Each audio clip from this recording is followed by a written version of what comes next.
Welcome to our 2022 Pioneer SS171. Starting right in the back corner here, we got your cable and satellite inlet. It's just a coax cable plug into there, fires up inside of the unit. In the corner here, at the end of the bumper, you're just going to reach in, pull that cap out of there, and inside of the bumper, you're going to find your sewer hose. So as you pull that out, just take a load of those to your ears and the adapter here. That's all be hooking it up to your sewer system. And the hose itself, once fully extended, is about 20 feet long. Just keeping it stored in the bumper back here, just how to keep any sort of stench out of the unit, keep things a little bit cleaner. And then that cap just kind of presses back into place. Right around the corner, you get your power port. So as you pop that on open, you're going to notice that little notch down in the bottom corner here. Lines up with that notch there. Line those up, press it into place, give it a little 1/8 turn, that'll lock it down. Then you get the threaded collar in the back to really lock it into place. Following the cord back, you're going to find a standard 30 amp end there. Most campsites are going to have that. You can plug straight on in and you're good to go. We do also provide you with a 15 amp adapter. So if you're looking to plug in at home to charge your batteries or run your fridge, you've got the power to do so. Straight up from there, we've got your stabilizer jack here. So what it's going to do is just going to run down, contact the ground, give it another turn or so, and that'll just firm it up, getting rid of any sort of bounce or sway that you see you got in the unit right now to keep things firm while you're out camping. Let's step forward and we get your sewer systems. That cap, you're going to kind of press on it and give it a turn. It pops on out of there, and then you can see it's got the same ears on it that your sewer hose had. So that'll attach the same way where you press it on, give it that turn, and that's that. Underneath the unit, you can see you got your two black valves there. So you don't really have one that's dictating, you know, which tank is which. But I'm fairly certain that your one up front here is going to be your gray, which is going to be filled from your sinks as well as your showers. Typically your cleanest water, so you'll be dumping that last. The one in the back, that'll be your black tank, I believe, so you'll be dumping that first because that'll be filled from your toilet. If I'm backwards, you'll figure that out pretty quick and you'll just want to start draining your tanks out, obviously the opposite way.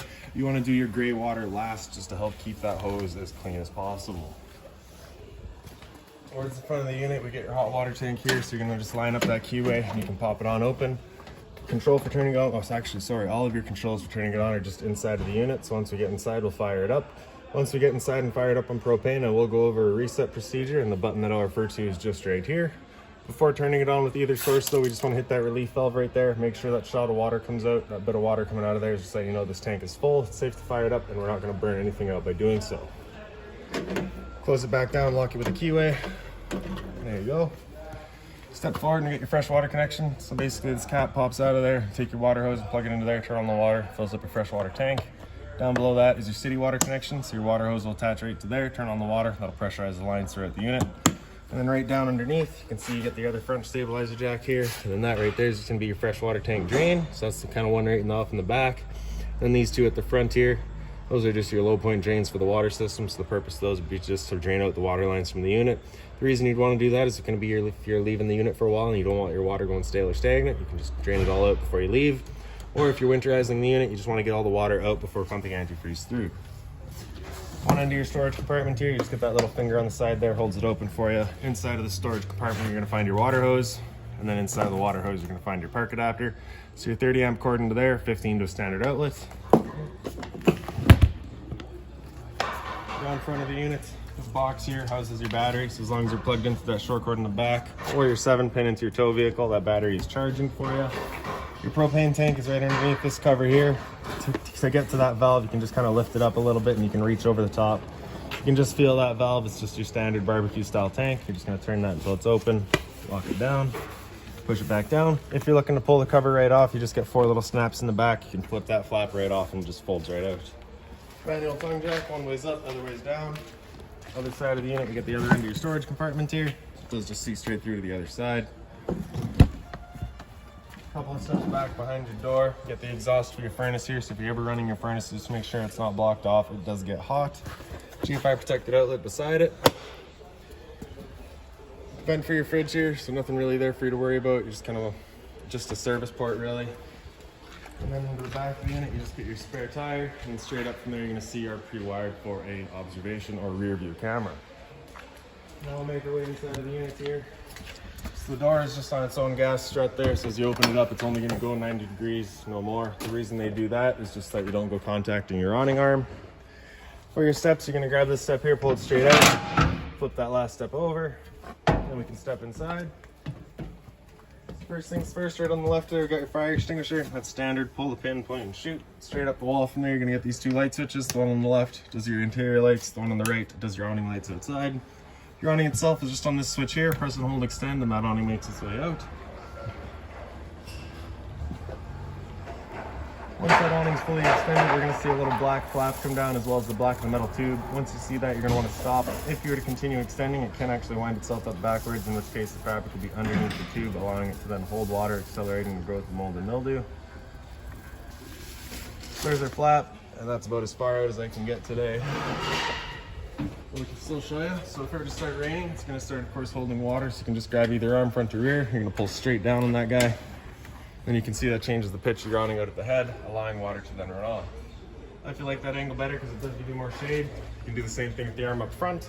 Before you bring them back in though, you just want to make sure those guys are back out straight and fully extended, just so that we're not running the risk of bending them. So I'll press and hold the tract, makes its way back in. Again, we're just watching to make sure that our fabric is over top of the tube. And another thing to keep in mind with your awning is that it does catch a lot of wind. So once you get up to about 15-20 kilometers an hour wind, you do want to bring it back in, again, just so that you're not running the risk of bending your arms.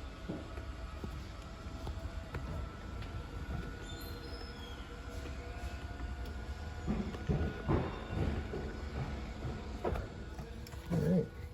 And then just off to the right inside of your entrance, straight up, you're going to find your power outlet and your cable and satellite outlet, or sorry, your antenna outlet. For turning that antenna on, just have that button there so that it comes in. That's towards the roof, sort of the ceiling of the unit. That's just it turned on. It coming out is it turned off. A little bit of closet space there. Kind of underneath it, you get your power outlet and USB outlet.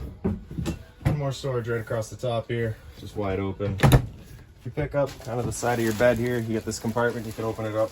You get access to all of that. If you're looking to winterize the unit yourself, once it comes time, this panel here has a screw on the far side and the near side here. You're just going to pull that out. You can get that panel out of the way. It gives you access to your water pump and your hot water tank. You do have winterization kits all installed already. Real quick, we're just going to come down the hall here and you get your slide out switch there. So you're just going to press and hold out and the slide will make its way out. So once that slide's fully extended, you're just going to hear the motors whine a little bit and then they'll automatically turn themselves off.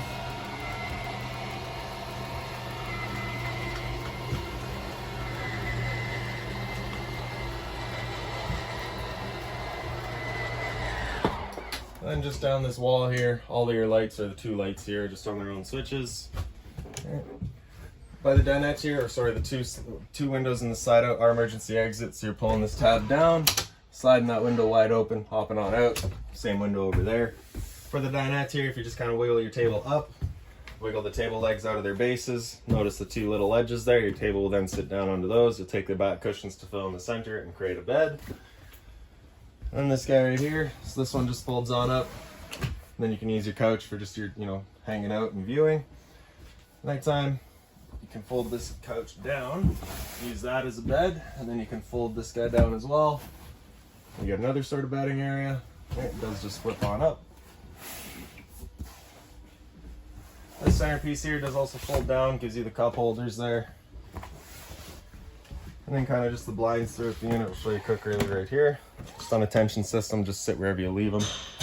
And in your kitchen, you get the roof vent up top here. So because you don't have a stove vent, you get the roof vent. You're gonna open up this guy here, and then you can turn on the fan in the back corner.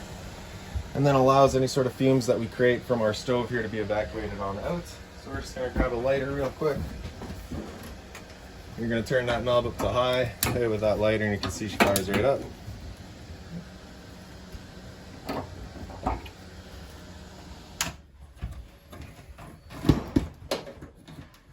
Up above there, you got your microwave, so it's pretty standard, just like home. Then up above the sink, you got a little light there, a little bit of storage off to the side.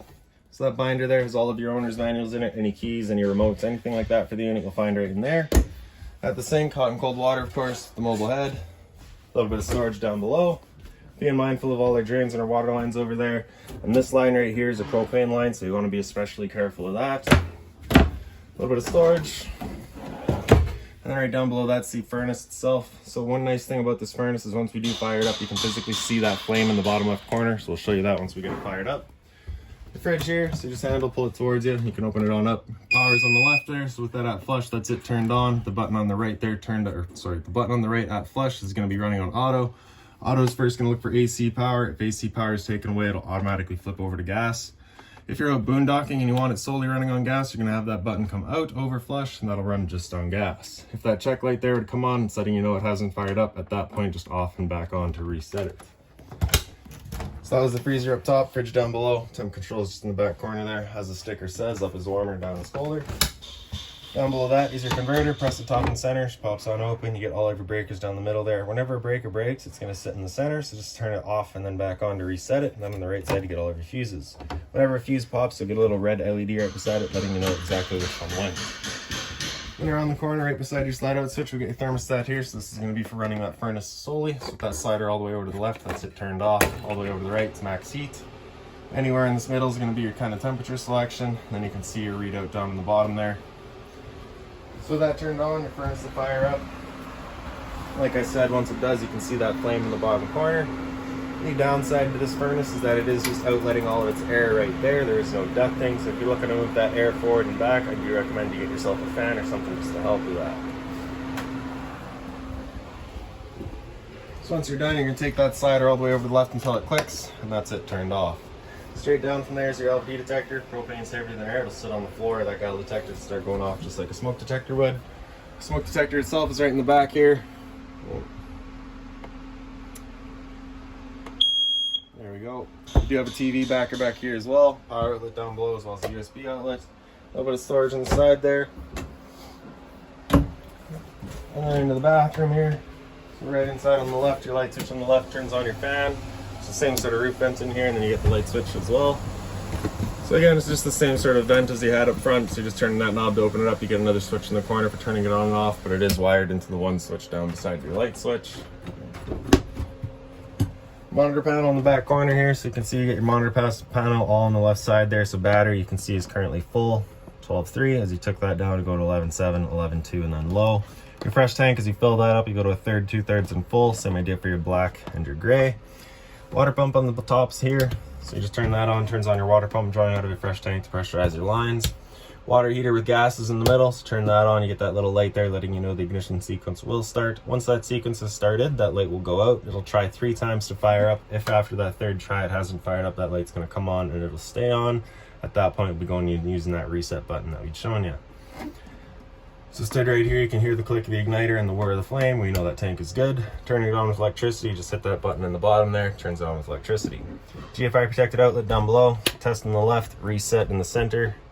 It is very deep, that one. You gotta push it real good. Hot and cold water at the sink, of course, bit of storage down below. And then behind me, we get your shower. Standard head and hose, little tub there. Simple as that. So I do believe that's about it for this moment. We've got an air conditioner as well. So you get your temp selection in the back. You'll notice it's got cold and it's got heat. Heat would be if the unit had a heat pump installed. It does not have a heat pump installed, so that won't work. You're just gonna leave it on cool, and you can do your temperature selection, of course. In the front there, that knob, you do have low fan and then low fan again.